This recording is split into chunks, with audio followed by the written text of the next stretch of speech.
Você sabia que o Brasil gasta mais dinheiro com o judiciário do que com a defesa nacional? Que as forças armadas estão sucateadas, aviões ficam no chão, exceto quando é para levar autoridades para passear, aí eles voam.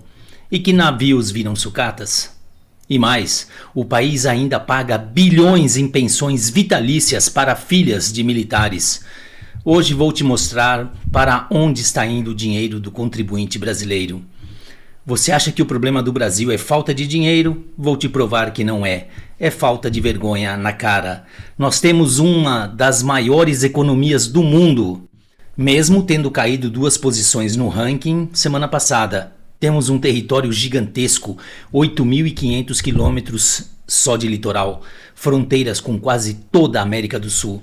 Mas quando olhamos para as instituições do Estado, a pergunta é inevitável: para onde está indo o dinheiro público? Hoje eu vou mostrar alguns exemplos claros: a Marinha do Brasil, a Força Aérea Brasileira, a farra das pensionistas e o Judiciário Brasileiro. E talvez você entenda por que o Brasil é um país rico, muito rico, mas com serviços de país pobre, com gente passando fome.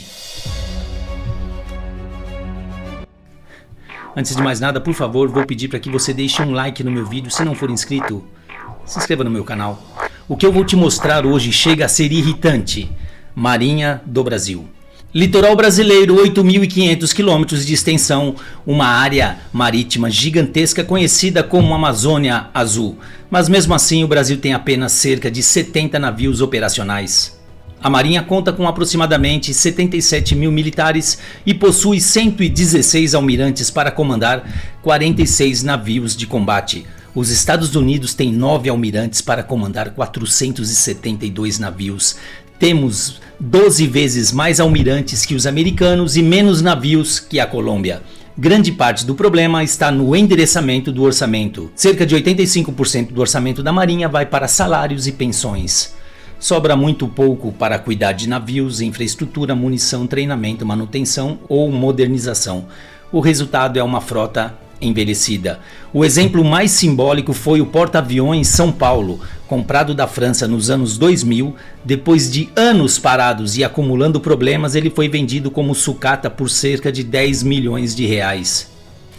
Só para rebocar e afundar o navio e desmontar no mar, o custo foi muito maior do que tudo isso junto. Ou seja, pagamos para nos livrar dele. Hoje o Brasil não possui nenhum porta-aviões, temos apenas um porta-helicópteros, o Atlântico, comprado usado da Inglaterra. Enquanto isso, países com marinhas menores operam navios muito mais modernos. A verdade é dura, o Brasil não tem uma marinha de guerra, temos um verdadeiro clube náutico com farda. A mamata das pensões militares. O exército gasta mais com pensões para filhas e viúvas de oficiais do que com munição e blindados. Agora vem uma parte que pouca gente conhece. O Brasil ainda paga pensão vitalícia para filhas de militares.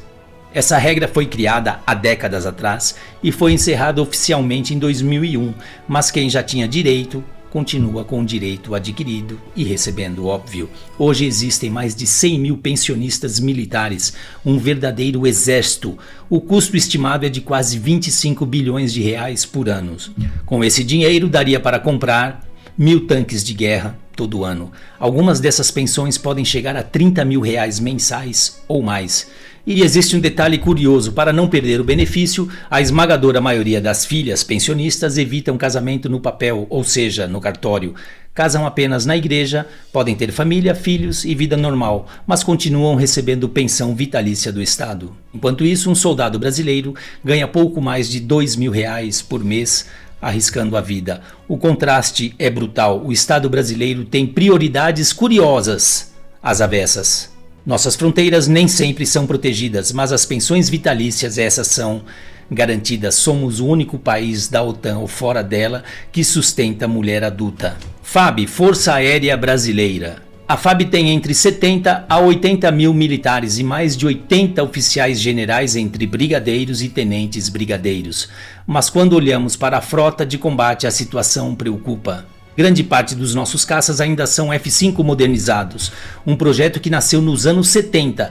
Temos a tecnologia de um avião projetado há mais de 50 anos. O Brasil comprou 36 caças Gripen da Suécia, um programa de cerca de 20 bilhões de reais. O governo do bandido, o Lula II, que comprou esses caças suecos. Inclusive, este foi apenas mais um dos escândalos do Nove Dedos naquela época, por 21 bilhões de reais. Sabe quantos chegaram até agora? 8. O último só será entregue em 2032, com 8 anos de atraso. A Suécia, a fabricante, já recebeu 60 caças, o Brasil 8. Enquanto isso, a maior parte do orçamento da FAB também vai para salários e pensões. A estimativa é que cerca de 75% a 80% do orçamento seja gasto exclusivamente com o pessoal. O restante também para pagar manutenção, combustível, treinamento, infraestrutura, etc. Faltam recursos até para horas de voo de treinamento dos pilotos, que acabam voando menos horas do que o padrão da OTAN. Enquanto isso, países pequenos operam forças aéreas muito mais modernas que a nossa. No Brasil, não temos uma força aérea, temos uma folha de pagamento com asas.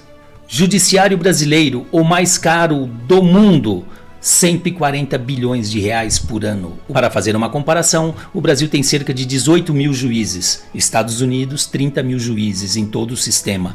Estados Unidos tem mais que o dobro da nossa população e mesmo assim, proporcionalmente, custam muito menos que o nosso.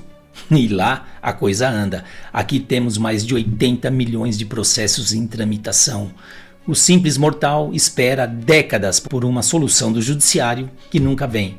Exceto se você contratar algum advogado ligado ao Supremo ou alguém das altas cortes. E o que falar do custo de tudo isso? Um absurdo o que nós pagamos, são bilhões de reais anuais. Isso representa mais de 1% do PIB brasileiro. Para comparação também, na maioria dos países desenvolvidos, esse número fica entre 0,3% e 0,5% do PIB. Proporcionalmente, o Brasil gasta muito mais do que qualquer outro país do mundo. O salário base de um juiz gira em torno de 40 mil reais mensais, mas com benefícios e indenizações, muitos ultrapassam 50, 60. Em alguns casos, aparecem contra-cheques de 100 mil reais em um único mês. Temos casos em que juízes recebem 300 mil reais por mês. E quando são pegos cometendo crimes, em ilegalidades, vendendo sentenças, vão pra rua, pra cadeia? Não, chupa essa manga.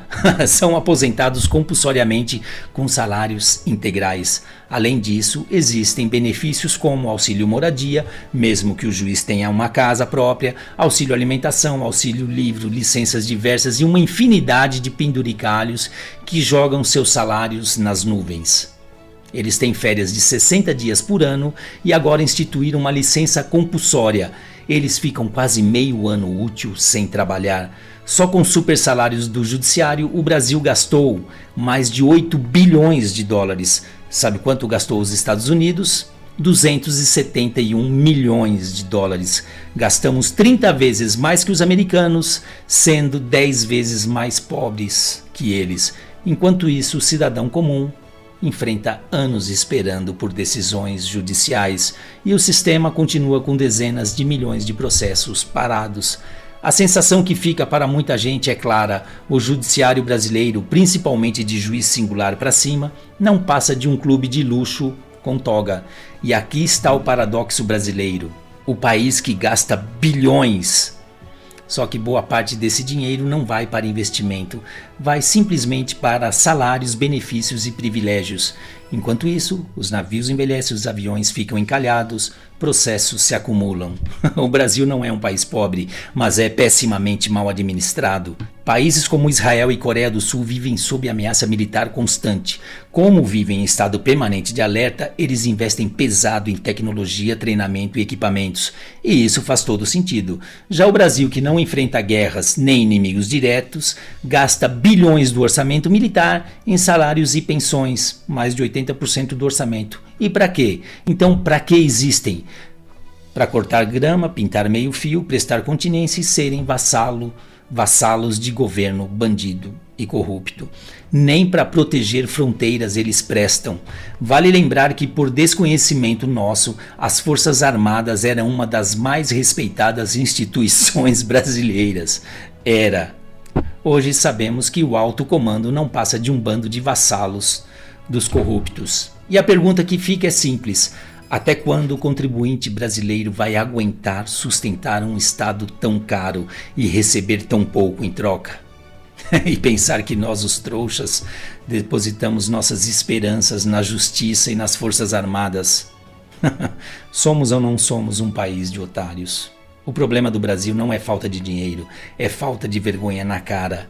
Culpa nossa também que ficamos passivos, inertes e deixamos isso acontecer.